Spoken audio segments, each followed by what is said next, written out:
خبره بس بل هم تاسو ته وکما چې دغه ځای کې کوم ځای کې د شیخ صاحب د شهادت مخې ته راغلی دغه ځای ګوره کیمرې نشته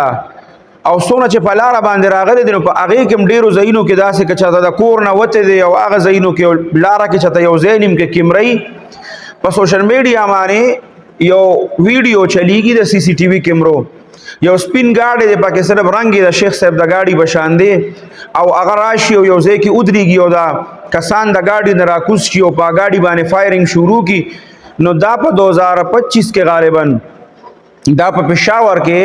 څه کسان شو هغې په یو چوک کې راکوز شو د ګاډي نه او په هغه ګاډي باندې فایرنګ وکړو دا د هغې سی سی ټي وي ریکارډنګ دی دا د شیخ صاحب د دی نه دی دا خلک په دې وخت کې رنګ په رنګ پروپاګنډې کوي نو دا سی سی ټي وي چې کم تاسو دا ویډیوګانې ګورئ د دې په باره کې لا هغې داسې څه نه دي جاري کړی او داسې څه مخې ته نه دي راغلی سی سی ټي وي ځکه چې انویسټیګیشن شروع دی نو داسې قسمه څیزونه مخې ته کول یا راوستل نو د هغې نه بیا هغه کیس ته مسله جوړېږي هغه کیس کمزوري کېږي نو د دې د وجې نه په پروپاګنډو پسې به داسې وخت کې مه دا کومه ویډیو چې چلیږي نو دا په پېښور کې چې کله یو ګاډی و هغه دغه شان هغې ته کسان راکوز شو د هر طرف نه پې فایرنګ شروع کړو او هغې کې هغه کسان ویشتي نو دا د هغې په هغه چوک کې سی سی ټي وي کیمره لګېدلې وه دا د هغې ویډیو په دې پولیسو په دې میډیا باندې بیا شیر کړی و په 2025 کې دا مسله مخې ته راغلې وه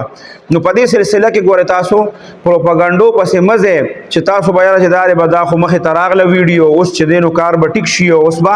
قاتلان گرفتار شي نو په دې باندې هم د نیمو خلکو سوچ چې دی هغه بدل شي چې زه به څخه خو پته ولګېده او ویډیو راغله اوس به کار اسان شي نه خپل مزاحمت خپل مظاهرې او خپل اواز اوچتول دا به جاري ساتو د داسې قسمه پروپاګنډو نه به ځان ساتو